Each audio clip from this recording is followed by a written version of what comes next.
আমার বন্ধুরা, বিশ্ব নবী আমার তার মেয়েকে যে উপদেশগুলো দিচ্ছে, স্বামীটা সবচাইতে শ্রেষ্ঠতম সম্পদ তোমার কাছে। স্বামীর মতো আপন দুনিয়ায় আর কেউ হয় না। আজ যদি আমরা বাবা হিসাবে আমাদের পরিবারগুলোতে এই দায়িত্বগুলো পালন করতে পারতাম, আমাদের মেয়েগুলো কোনোদিন তার স্বামীর সঙ্গে খারাপ আচরণ করতে পারতো না। ফাতেমাতুজ জোহরার জীবনী পড়তে গিয়ে আমি একটা তথ্য পেয়েছি। আলীর সঙ্গে কথা কাটাকাটি করে রসুলের কাছে এসেছে ফাতেমাতুজ জোহরা। রসুল ওনার দিকে চোখ তুলে পর্যন্ত তাকায় না, অথচ রসুল জানিয়েছেন কেউ যদি ফাতেমাকে কষ্ট দেয় সে যেন আমি নবীকে কষ্ট দিল। এত মহব্বত করতেন, ভালোবাসতেন, কিন্তু ওই দিন মুখ উঁচু করে তাকাচ্ছে না।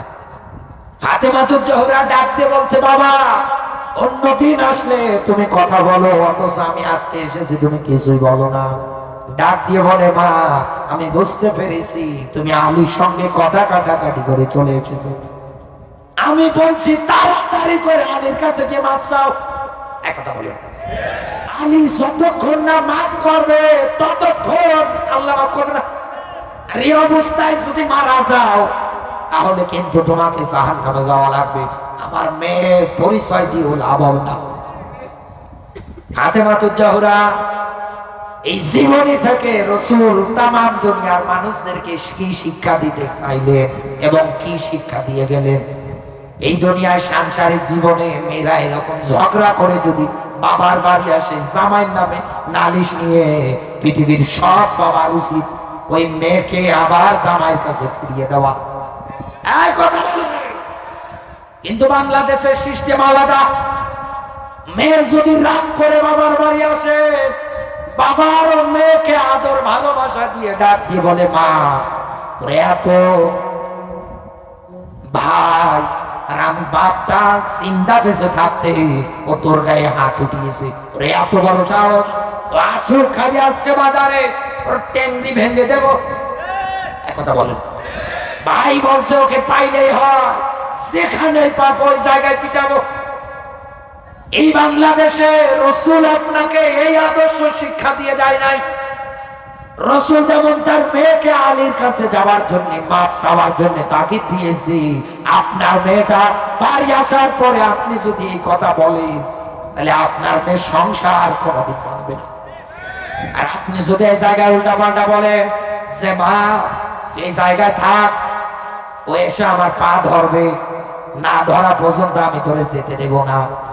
এখন ছেলে মানুষের কান অব্দি কথা চলে গিয়েছে, ও বলছি এরকম বউ একটা গেলি 10টা আসবে, দরকার নেই আমার এই বউয়ের।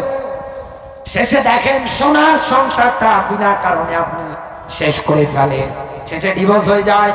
একথা বলেন। হিসাব অনুসারে মেলান বন্ধু আমার, শেষে একটা সংসার শেষ হয়ে যায়, ভেঙে যায়। বাবার বাড়িতে আপনি আর কয়দিন থাকবেন?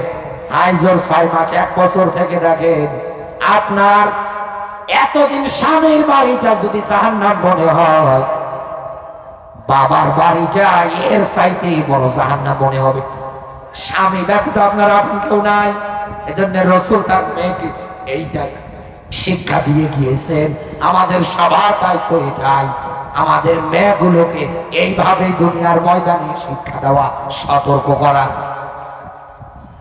আল্লাহর নবী সাফা পাহাড়ের পাদদেশে গিয়ে দাঁড়ালেন। আবু লাহাব এসে হাজির। রসুল ডাক দিয়ে বলছেন, আমি যদি তোমাদের বলি এই সাফা পাহাড়ের পাদদেশে একদল লোক অস্ত্র শস্ত্র নিয়ে তোমাদের প্রতি অ্যাটাক আক্রমণ করার জন্য রেডি হয়ে আছে, তোমরা কি আমার কথাটা বিশ্বাস করো? ওই জায়গায় উপস্থিত যত জনতা সবাই ডাক দিয়ে বলছে যে হ্যাঁ, আমরা আপনার কথাটা 100% বিশ্বাস করি। বিশ্ব নবীর কথা শোনার পরে রসুল ডাক দিয়ে বললেন, আমি আল্লাহর নবী। শোনার পরে সঙ্গে সঙ্গে ওই সময় আবু লাহাব রসুলের প্রতি অভিশাপ দিয়েছে, লানত দিয়েছে। আল্লাহ বরদাস্ত করেন নাই।